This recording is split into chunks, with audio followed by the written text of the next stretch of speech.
Assalamualaikum warahmatullahi wabarakatuh. Selamat datang di Info Anggi ya. Nih, saya kedatangan tamu yang sangat istimewa. Beliaunya adalah Dr. Sri Adiningsih MS MCR. Nah, beliaunya adalah salah satu pengurus Yayasan Kanker Indonesia Cabang Jawa Timur, dosen Fakultas Kesehatan Masyarakat Universitas Erlangga dan aktif di beberapa lembaga begitu. Selamat datang Ibu. Selamat ketemu Mbak Anggi. Ayo Ibu. Ibu gimana kabarnya? Alhamdulillah sehat. Sehat ya Ibu ya. Nah, Ibu bisa cerita Ibu di Yayasan Kanker sebagai apa Ibu? Ya, saya ini sejak tahun berapa ya, 2011 ya, 2 kali periode. Yeah. Tapi tetap ada di divisi edukasi dan pelatihan. Di sini di edukasi kan kita memberi edukasi pencegahan dan memperkenalkan hidup sehat untuk promosi pencegahan itu. Kemudian di pelatihan itu kita untuk deteksi dini, untuk IPA ya, kemudian juga untuk paliatif ya, membuat makin banyak orang yang bergerak di bidang paliatif juga. Jadi itu Pak, dan itu yang sudah kita jalankan kan untuk membuat para remaja ya ini hidup sehat dengan kita sebut dengan cerdik gitu tadi ya.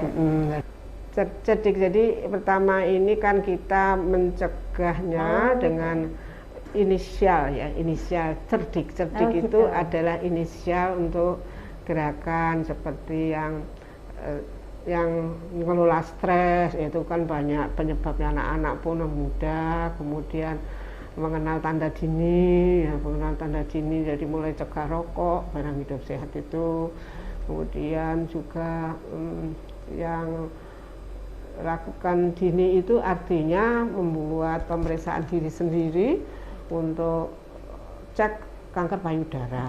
Sadari gitu ya. Sadari itu 5 hari saat haid selesai, perempuan harus dicek payudaranya, jadi ada benjolan atau tidak.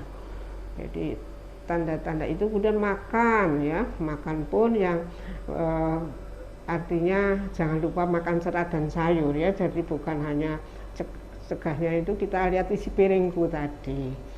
Isi piringku mesti harus sudah ada kah lauknya, sudah ada sayurnya kah, sudah makan buah atau belum gitu, mesti harus dicek itu. Jadi itu yang cerdik sekali itu. Dalam arti seperti itu cerdiknya ya Bu ya. Nah Ibu boleh cerita nggak Ibu dulu itu sebagai survivor kanker itu gimana awal mulanya Ibu? Saya ingat itu tahun 95. Waktu itu kita survei daerah Ponorogo Pacitan, semua itu turun berat badan, naik berat, tapi saya turun. Nah kemudian saya merasa ada jakun ini membesar, saya kanker tiroid itu.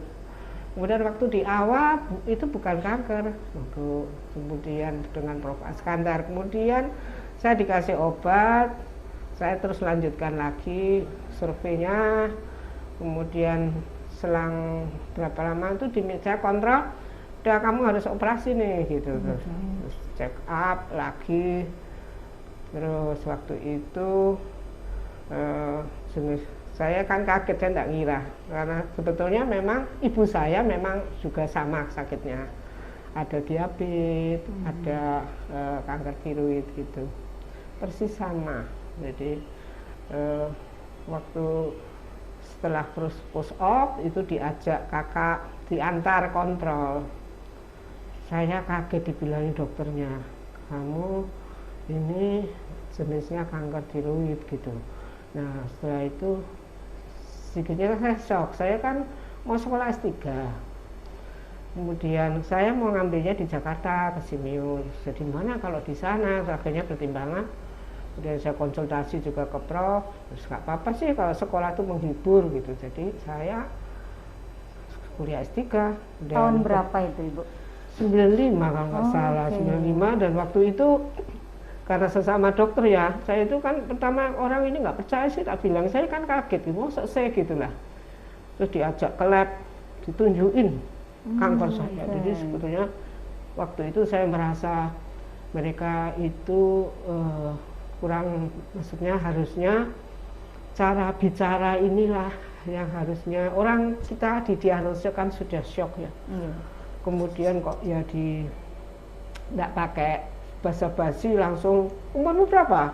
45, jadi lumayan ya nanti 5 tahun masih hidup gitu, 50. Jadi saya kan shock sekali. Jadi saya itu waktu itu sudah mulai pasrah. Saya pikir kalau gitu saya kepingin jadi orang yang bekerja mendampingi pasien yang akan dinyatakan penderita kanker.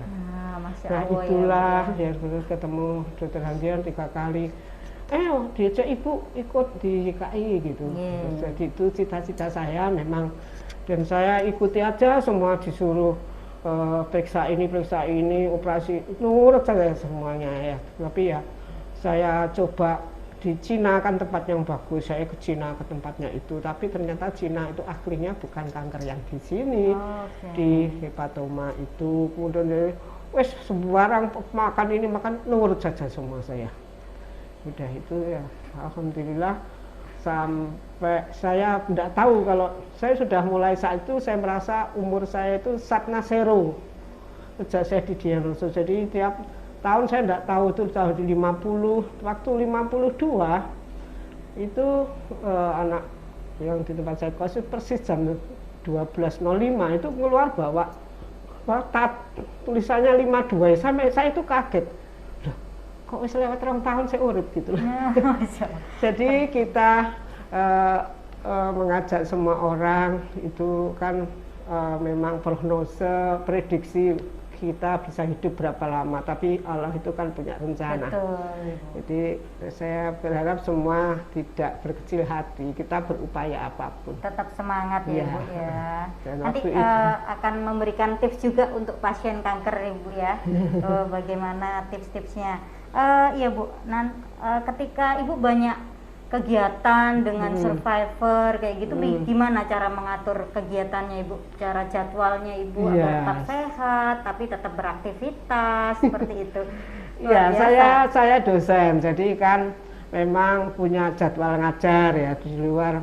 Zaman dulu pertama saya aktif memang teman-teman itu mendorong gini, mungkin saya itu kan gini, aku umurnya lumayan ya, di penderita kanker tuh bisa diprediksi 5 tahun, 10 tahun berapa persen gitu. Jadi saya mikir, kayak harus berbuat sesuatu yang pokoknya enggak haram saya lakukan. Seperti waktu itu saya ngurusi anak jalanan. Kemudian saya juga ngurusi pendampingan anak gizi buruk. Itu seluruh kota Surabaya. Dan itulah tahun-tahun yang saya dikatakan saya harus kontrol, saya harus kemana-mana, itu saya lakukan itu. Jadi orang bilang mungkin saya sampai lupa umur, yang harusnya mungkin saya sudah mati kok saya urip gitu loh. Nah yang itu yang terjadi. Nah, terus kemudian jadi itu berlanjut, saya kan jadi aktivis gini ya. Sehingga kalau hari dulu itu hari libur kita itu Jumat itu ada liburnya pokok jam 1 ya. Jadi setelah jam 1 itu aktivitas saya di luar. Jadi terus hari Sabtu Minggu itu saya aktif. Jadi sejak itu jam 1 sampai jam 9 malam sampai di Kelabang. Membina anak jalanan, jadi kemudian bikin mereka pentas seni, saya ngantar ke night club itu kan waktu itu kerja sama dengan Polda, setiap ada tamu asing untuk penyanyi, pembuka acara itu andal saya gitu ya, dari klub Bilawa gitu. Sampai seperti itu, jadi saya sampai lupa sakit ya Bu ya? Ya, dan itu semua obat-obat yang bersifat antioksidan itu saya minum, saya makan, memang saya itu makan 4 kali, jadi lapar makan saya, jadi saya enggak mikir tara opo-opo kira ada, justru saya harus kuat, jadi saya makan, lapar makan, terus itu. Kemudian suplemen saya memang kuat di antioksidannya ini. Nah, jenis makanan apa Ibu itu Ibu untuk biasanya ya, kan saya memang penyuka dari kecil itu suka sayur ya. Jadi ibu saya itu indikator kalau saya ada di rumah atau sudah pulang itu lihat dari sayur. kalau sayurnya belum berkurang ini belum makan gitu. Jadi di rumah itu berdelapan yang suka cuma 2. Jadi ibu hafal ini ngarep itu mulai gitu. Memang suka. Jadi kemudian yang lainnya memang saya suka semua makanan ya, kecuali saya nggak seneng, tapi seneng. Dan ibu itu dari dulu melatih saya apa yang dikasih di meja itu harus dimakan, itu makanan sehat. Dan memang tak lihat ibu memberikan itu kayak tahu ilmu gizi sejak dulu itu. Jadi mesti makananku lauk protein hewani itu mesti berdampingan dengan nabati, mesti tidak boleh paman saya itu satunya tetap hewani-hewani tidak boleh. Seperti menu 4 bintang ya. Jadi itu, iya sejak kecil saya. Ya. Ya mungkin tapi karena genetik saya persis sama dengan ibu, jadi diabetesnya sama, kanker tipenya sama, persis plek. Kulit saya itu putihnya sama juga, jadi cuman yang beda di golongan darah. Apakah kanker itu menurun begitu, Bu? Dari keilmuan penyakitnya genetik itu ada, tapi jenis kankernya bisa beda. Jadi pamannya sepertinya mestinya kan ibu itu kanker tiroid, mestinya saya beda kanker gitu, tapi kalau saya itu aneh, kode plak-plak gitu. Sama gitu ya, Bu ya. Mungkin jenis tipe kankernya beda. Ibu saya dulu dengan radiasi juga, tapi tidak kemo. Tapi saya itu tidak dua-duanya, tidak dikasih, saya hanya pil saja. Pil saja. Iya, dan itu masuk yang mungkin yang ringan lah gitu. Jadi bisa beraktivitas. Iya. Gitu Bu ya. Cuman gangguan yang saya merasa gini, pokoknya badanku ini merasa kurus, berarti saya coba, saya makan bertambah. Kalau naik berarti kanker saya itu belum muncul lagi, karena itu kan semua itu naik, berat saya itu ngurus gitu loh, mendadak kurus. Jadi itu yang berbahaya. Setiap saya mendadak kurus, saya mesti cek iki gula atau kanker. Kalau untuk yang kemo atau terapi nih Bu, sebaiknya makanan apa yang untuk meningkatkan imunitas biar HB-nya naik begitu Bu untuk pasien-pasien ini? Iya, jadi kalau yang semua pasien itu dengan pengobatan itu akan mengganggu perkara makanan ya.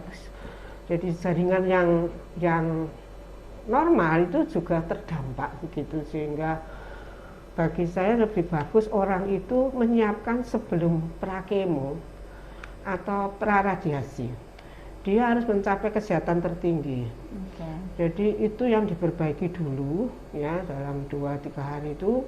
Ya berarti makan kita cek, kalau memang dari teori kanker itu mereka akan makannya sama dengan manusia normal, tetapi berlipat pada sumber glukosanya. Jadi sumber glukosa itu sebenarnya diganti dengan fruktosa. Berarti fruktosa itu banyaknya di jagung.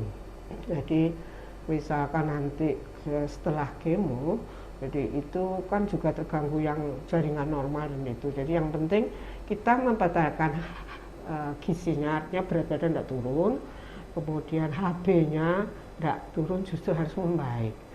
Jadi yang diperlukan itu kan makanan-makanan yang proteinnya tinggi. Kemudian yang jenis karbo memang sebaiknya dialihkan ke arah yang fruktosa tadi, jagung rebus ya Bu ya, jagung rebus ya bisa. Kalau gitu, kalau memang lagi kena kemo yang mual sekali kan bubur ya, jadi bubur maizena dengan susu, kemudian dicampur cacah daging ayam, jadi menguatkan itu dengan potongan-potongan dari bisa edges, bisa dengan wortel gitu. Wortel. Jadi itu yang harus ada. Jadi makanya makanannya itu jenis karbonya aja yang dikurangi. Tapi untuk menjadikan sel yang kuat itu butuh protein dan unsur zinc mineral. Jadi itu kalau sebetulnya yang bagus secara alami, zinc mineral itu pada seafood. Ya, terutama jenis kerang-kerangan. Jadi malah boleh ya Bu ya, kerang-kerangan ya Bu ya. Jadi itu bangsanya kerang, kupang gitu ya. Ya kalau dia bisa tidak muntah makan itu ya makan kerang ya. Jadi itu sudah itu, dicobakan di rumah sakit lah gitu. ada yang itu ada mitos ya Bu ya, yang sebenarnya seafood nggak boleh, ini malah harus makan kerang gitu. Iya, jadi kalau memang secara banyak yang alamiah, kerang itu binatang yang rakus. Jadi apapun dimakan termasuk pencemaran, ada limbah logam berat dari buangan pabrik-pabrik itu kan seringkali tidak ada proses penurunan, itu langsung dibuang ke sungai. Sungai kan mengalir langsung ke laut, tempat biota kerang itu ada, sehingga kerang berharga semua mikabe. Jadi itu kandungan itu yang di konsep ekologi memang dia bagus, zinc, selenium itu secara alamiah itu ada di dia, sehingga memang ya tidak boleh tiap hari ya. Jadi sewajarnya ya Bu ya. Ya jadi itu makan memang konsepnya tidak hanya satu jenis ya, ya harus berganti-ganti, berwarna-warni. Itu pencegahan tuh gitu, makanan kita bukannya seimbang wis pokoknya segone ono iwake ono sayure, tapi kita pilih tuh berwarna ya, variasi begitu ya Bu ya. Kalau orang Jepang itu mengatakan dari laut, udara, tanah juga ada warnanya, ada merah, ada hijau, biru, ada ungu, kuning gitu. Itu makin sehat. Kalau jenis udang kayak gitu Bu, kepiting gitu apa boleh ya Bu ya? Nah makanya gini, orang mandangnya itu kan kolesterol ya, jadi ini orangnya sakitnya kanker loh. Kanker betul, ya. ini Jadi untuk pasien kanker. Ini ada sedikit beda, jadi ada yang bagus untuk kasus ini kasus ini nggak sama. Jadi cuman sayangnya seafood itu masaknya kan harus pinter, kalau enggak kan amis. Ya, teknik-teknik masak itu kalau segar memang tidak amis, tapi dari Surabaya ini kan dapatnya stok misalkan dari Banyuwangi, dari Tuban, dari tidak pernah bisa nangkep yang dari kita Madura langsung gitu laut, ya. Langsung, ya. Madura jenisnya tertentu, jadi ini yang agak beda. Jadi karena transport jadilah perubahan teksturnya, perubahan dari penambahan orang-orang yang jahat-jahat itu dikasih formalin juga. Jadi agak sulit ya kita ikan segar, jadi mestinya udangnya ditangkap utuh seurip ya, iwak ikan-ikannya tongkol itu ya sama air lautnya dijualnya, itu yang harusnya kalau kita dari Yayasan Kanker mestinya kita harus sampai membuat dorongan untuk orang itu menyediakan, menjual itu dalam kondisi segar. Nah, ya, itu. Pesan untuk masyarakat ya. Jadi menjual ikannya dalam keadaan segar begitu ya Bu ya, agar kami tidak hanya pasien kanker yang sehat ya Bu ya, kita semua bisa sehat. Gitu. Kalau untuk makanan yang tidak boleh nih Bu, kan kemarin tuh ada yang mitos katanya kayak tadi sebenarnya ternyata boleh jenis kerang gitu kan, nggak boleh nih pasien kanker makan seafood, ternyata boleh tapi dengan bervariasi begitu ya Bu ya. Apa yang tidak boleh Bu untuk pasien kanker ya selama pengobatan gitu? Jadi gini, kalau gizi itu bagian dari supporting terapi ya, bagian dari utamakan berobat ya, berobat bukan berupenang dukun loh. Nah, saya ya makan anti kankernya, tapi kan juga ada pembawaan yang lain, sifatnya membuat ada infeksi juga penyerta. Jadi makanan itu yang kita buat harus tinggi proteinnya ya. Dan dikatakan tadi glukosa itu kan ada di nasi, jadi ya terpaksa pemane nasi jagung itu lebih bagus, nasi jadi jagung seperti lebih gitu bagus. jadi dicampur karena komponen fruktosanya lebih ada di dalam gantian dengan glukosa yang kayak gitu juga. Biarpun kita makan banyak, itu yang bertambah besar itu sel kankernya gitu loh, yang bahayanya kan gitu. Nah karena itu kita harus hitung pas ya, jadi indikator berat badan itu juga tidak cukup. Sekarang kita harus lihat body composition. Body composition itu di tubuh ini ya, berat badan itu ditimbang, itu terdiri dari berat otot, berat tulang, berat organ-organ itu sama air. Nah itu kita bisa lihat harusnya makan itu ototnya itu enggak hilang, karena yang terjadi penderita kanker itu bahayanya itu kan terjadi kurus ya, tinggal tulang belulang ya. Itu untuk mengembalikan lagi terdiri dari struktur, ada otot, ada air, itu ada lemaknya, itu sulit. Jadi kita harus menjaga tumbuhnya makanan itu harus untuk yang sehat, itu konsepnya, bukan untuk tambah menumbuhkan pembesaran dari sel kankernya. Nah, jadi ini masih di bidang gizi memang masih banyak hal yang baru, bukan diuji cobakan ya, dimintakan ada mindset yang harus diubah dari penyelenggaranya ini tentang hal itu. Kalau bakar-bakaran itu masih boleh nggak sih Bu? Ya memang untuk semua pencegahan. Jadi gini, kalau terbakar sel lemaknya itu menjadi lemak yang berbahaya. Ya, jadi bakarnya ada teknik bakar yang seperti bakar. Jadi sekarang kan pakai bukan oven ya, apa namanya? Yang sekarang itu sistem teknologi itu ada ya, bikin sate bukan sate bakar dengan pakai teflon itu Bu? Bukan? Ya yang di microwave, masuk microwave. Tapi memang rasanya enak. Beda. Karena lemaknya itu gak kena api terbakar, jadi itu membuat rasanya lebih enak tapi lebih sehat gitu. Jadi masih banyak ikan makanan yang tidak dimasak seperti itu tapi tetap bisa enak gitu maksudnya. Merubah itu yang merubah mindsetnya yang itu ya, menjadi di mulut rasanya enak tapi sebenarnya enggak di sana Bu ya. Jadi yang untuk mencegah, kalau yang sakit pemain sudah kasus late case tapi dia doyannya coba itu makin kurus ya gimana lagi itu. Jadi memang ada pertimbangan kita memberikan dasarnya untuk mencegah atau untuk terapi atau mempertahankan hidup, itu ada beda. Cara pencegahan nih Bu untuk masyarakat semua di seluruh Indonesia, cara pencegahan kita menjaga pola makan seperti apa Bu agar tidak terkena kanker begitu. Apa saja tips-tipsnya Bu untuk teman-teman Anggi di sana? Ya begini, sebetulnya kan penyebabnya memang kurang jelas apa, tapi risiko-risiko terhadap faktornya itu ada.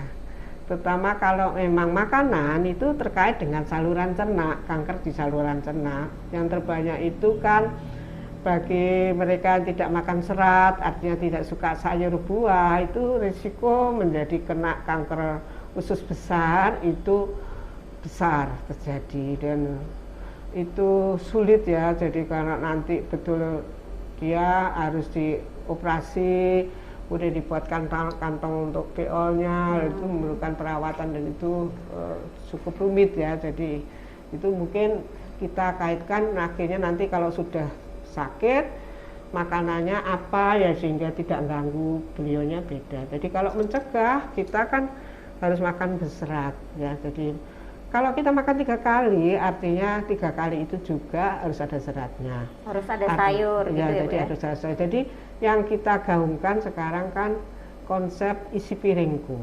Setiap kita makan kita lihat di piring.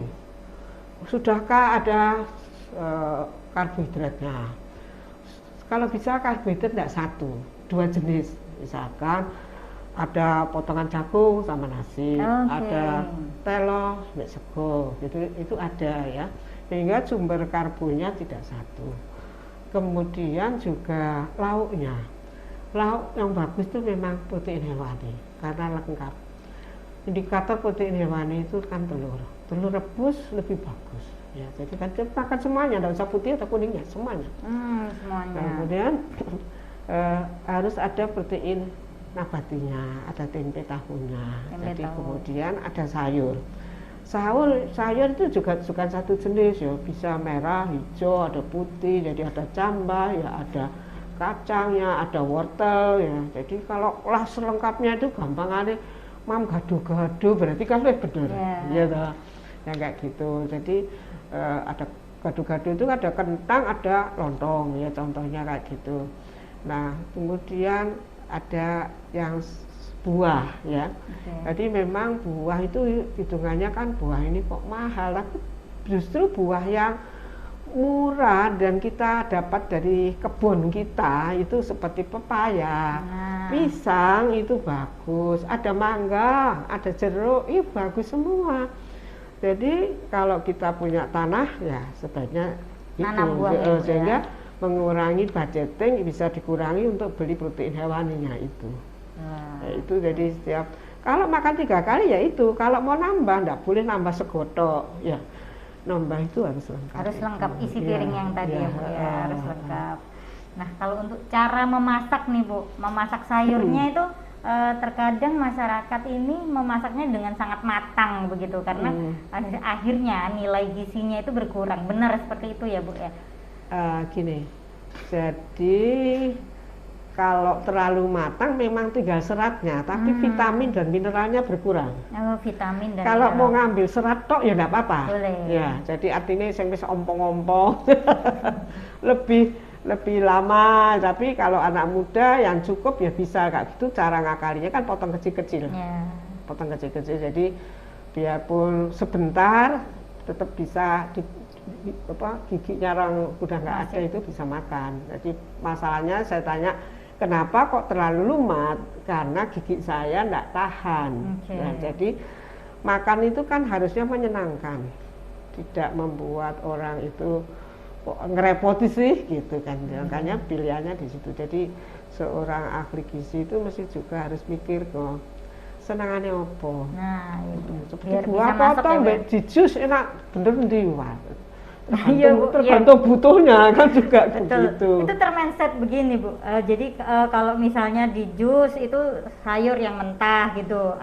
Apa seperti itu konsepnya Ibu? Terus kalau yang buah itu harus yang segar kayak gitu. Jadi lebih baik buah utuh daripada yang di jus. Apa begitu Bu? Enggak ya Bu? Gini masalahnya seorang itu kalau buah di jus ditambahin gula.